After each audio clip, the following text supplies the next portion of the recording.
warahmatullahi wabarakatuh.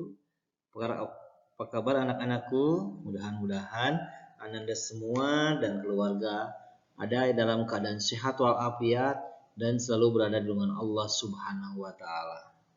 Di pertemuan ke-18 ini untuk pelajaran bahasa Indonesia kelas 5, kita telah masuk ke tema 5. Ya, tema 5 yang bertema Cinta Indonesia.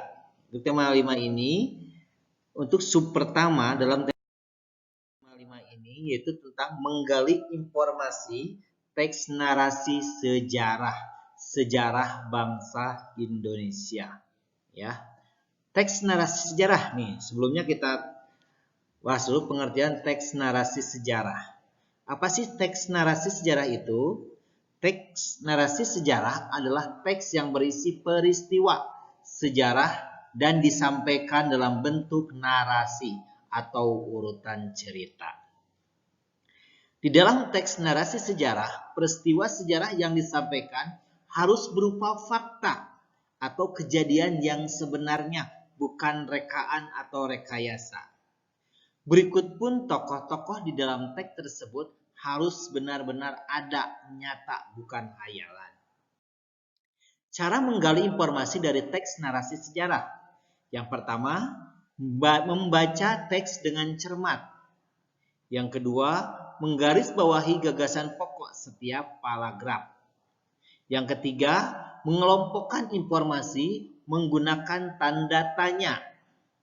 Yang keempat, menjawab pertanyaan yang diberikan menggunakan jawaban yang diajukan. Oke, itu cara menggali informasi dari teks narasi. Untuk menggalinya juga, kita harus ingat ada beberapa pertanyaan. Biasanya untuk menggali informasi ada pertanyaan yang biasa dilakukan. Yaitu dari kata, di mana, kapan, siapa, mengapa, bagaimana, dan apa. Dari kalau bisa biasa ini kan dari 5W dan 1H. Itu untuk kata tanya untuk menggali informasi. Kalau di mana biasanya digunakan untuk menanyakan tempat atau lokasi peristiwa dalam teks tersebut.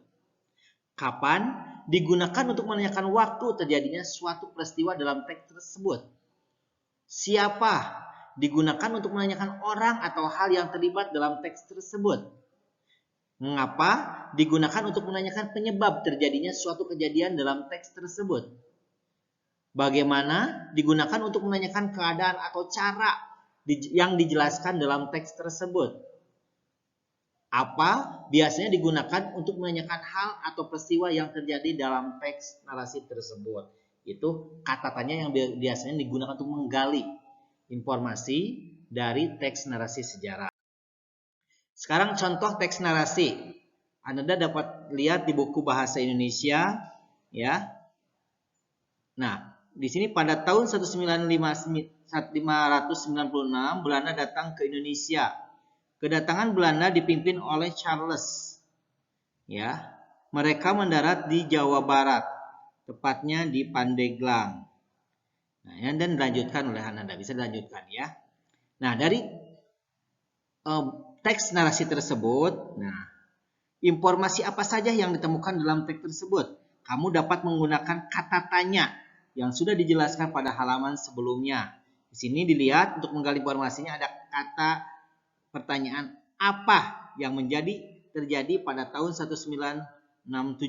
Nah, itu untuk menggali informasi menggunakan kata apa. Yang kedua, kata di mana. Di mana Belanda mendarat saat datang ke Indonesia. Yang ketiga, menggunakan kata kapan.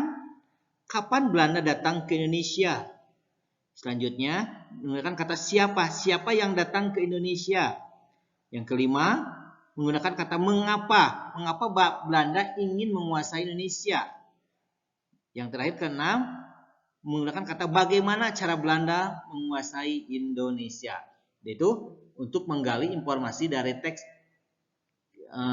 narasi sejarah menggunakan kata tanya. Nah, memberikan pendapat tentang isi teks narasi sejarah. Lanjut subtema kedua, memberikan pendapat tentang isi teks narasi sejarah. Setelah Ananda memahami isi sebuah teks narasi sejarah, Ananda dapat memberikan pendapat tentang isi teks tersebut. Tapi ingat, pendapat yang Ananda sampaikan dapat berupa saran, kritik, tanggapan, persetujuan, ataupun sanggahan. Dalam menggunakan sanggahan, disampaikan dengan bahasa yang santun dan efektif. Hal-hal yang perlu diperhatikan saat memberikan pendapat, yaitu 1. Pahami isi teks dengan cermat. 2. Berikan pendapat sesuai dengan isi teks. Sampaikan pendapat dengan alasan yang logis dan masuk akal. Yang terakhir, gunakan bahasa yang santun agar tidak menyinggung orang lain. Begitu mungkin dari 2 subtema tersebut, untuk Ananda ada tugas, kerjakan kuis halaman 61 dan 63 di buku tulis Ananda. Lalu hasilnya fotokan, setelah itu lalu kirim ke Bapak. Terima kasih. Demikian mungkin untuk pelajaran hari ini. Mudah-mudahan ada manfaatnya. Wabarakatuh. Assalamualaikum warahmatullahi wabarakatuh.